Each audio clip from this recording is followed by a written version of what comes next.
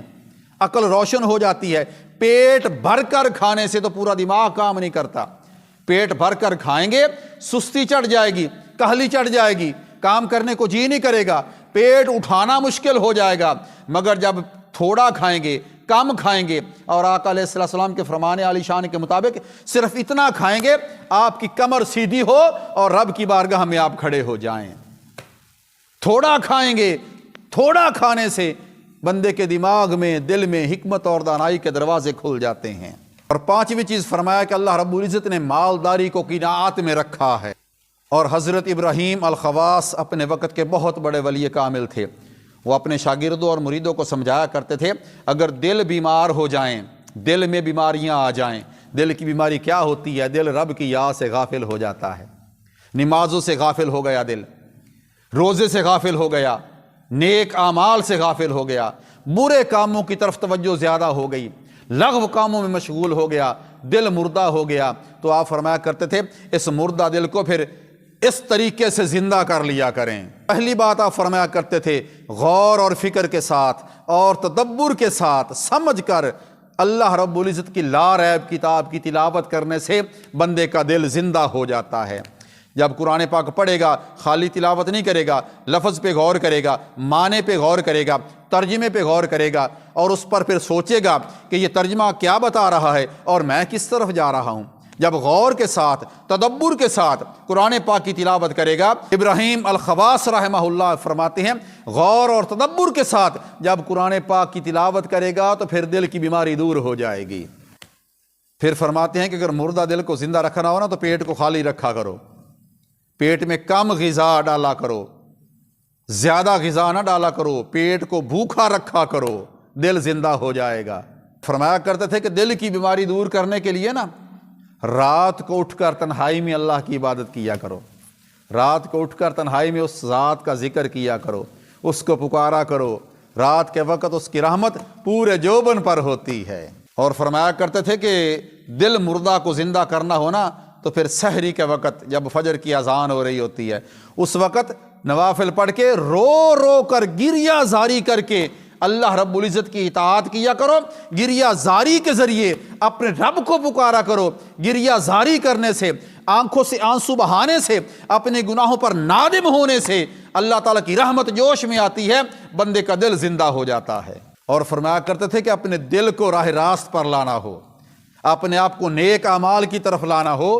تو اللہ کے ولیوں کی مجلس میں بیٹھا کرو۔ حضرت ابو عالیہ رحمہ اللہ وہ بھی فرمایا کرتے تھے کہ بڑے بڑے گناہوں میں نا، بڑے بڑے کبیرہ گناہوں میں ایک گناہ یہ بھی ہے کہ بندہ قرآن پاک کا علم حاصل کر لے، بندہ قرآن پاک پڑھ لے، اس کی تلاوت کرنی سیکھ لے، قرآن پاک پڑھ لے، اس کی تلاوت کرنی سیکھ لے، اس کو پڑھنا سیکھ لے، اور قرآن پاک کا علم حاصل کر کے پھر وہ رات کو اٹھ کے تہجد کی نماز نہ پڑھے، تہجد کی نماز نہ پڑھے اور سویا رہے۔ فرمایا کرتے تھے کہ یہ بڑے گناہوں میں سے ایک بڑا گناہ یہ بھی ہے۔